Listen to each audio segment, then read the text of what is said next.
see if I can tell it. Well, if you think I can tell it properly with the giving someone listening to it, uh, have you heard the joke, Kendra? Yes, once I think. Oh, okay. You can go But ahead. I'd like to hear it again. It was funny. Well, you have to have the picture, the background.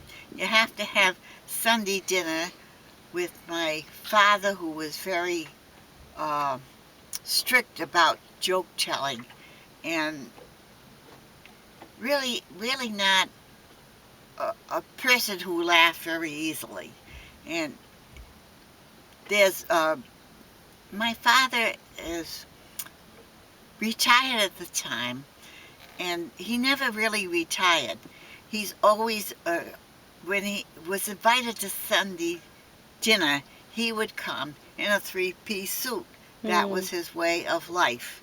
And he wore a Homburg hat. He was always a very proper gentleman, which is the word that would describe my father, in a three-piece suit and a Homburg hat. So he came to Sunday dinner after my mother had left us because we realized he was alone and we wanted his company. So he came to Sunday dinner, and Wayne, who was probably rather young for his age at 12, at those days you were pretty immature about little family type, not family types of jokes, but maybe sexy types of jokes, and nobody ever told Grandpa a sexy joke.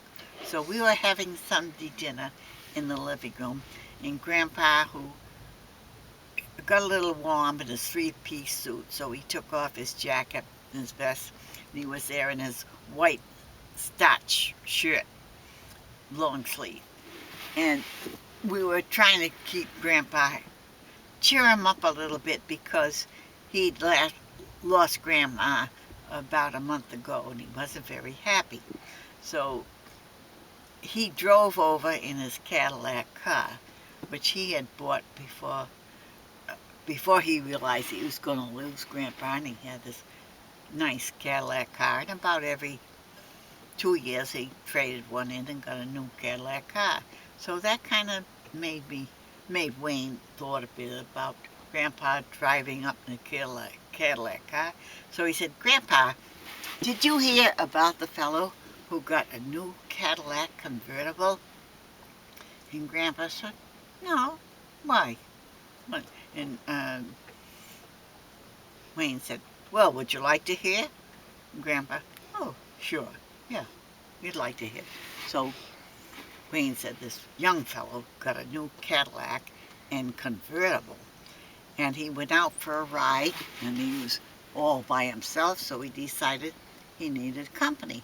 So he looked around, and he saw this blonde girl, and as he was driving by, he said, hey, would you like a ride in my new Cadillac? And she said, no, thank you. So then he kept on going around the block, and then he saw a brunette. He said, would you like a ride in my new Cadillac convertible? She said, no, I don't know you. So he went a little further, and about the third block he went around, there was a redhead. He said, would you like a ride in my new Cadillac convertible? He said, oh, sure. I'd love a ride in your Cadillac convertible. And he said, oh, good, I thought you were that kind. So then he said, he rode around the block, and he said, would you like and stop for some ice cream? She said, oh, yes, I'd like to stop for some ice cream. So then he stopped, and they went into some ice cream, and they bought some ice cream, and then he said, would you like to come up to my apartment? And she said, oh, yes, I'd like to go up to your apartment. And he said, I thought you were that kind.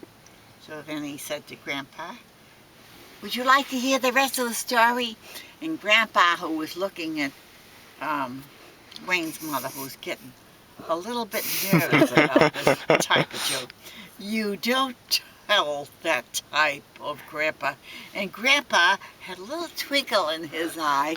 He observed his daughter getting a little nervous about this, whose son wasn't apt to be telling off-color jokes.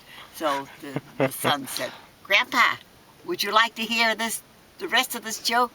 Grandpa's smiling, chuckling to himself, watching the embarrassment on Grandma says, "Yes." And Wayne says, "I thought you were that kind." So from then on, in our family, at the end of the story, there was always say, "I thought you were that kind." That has been a family remark ever since.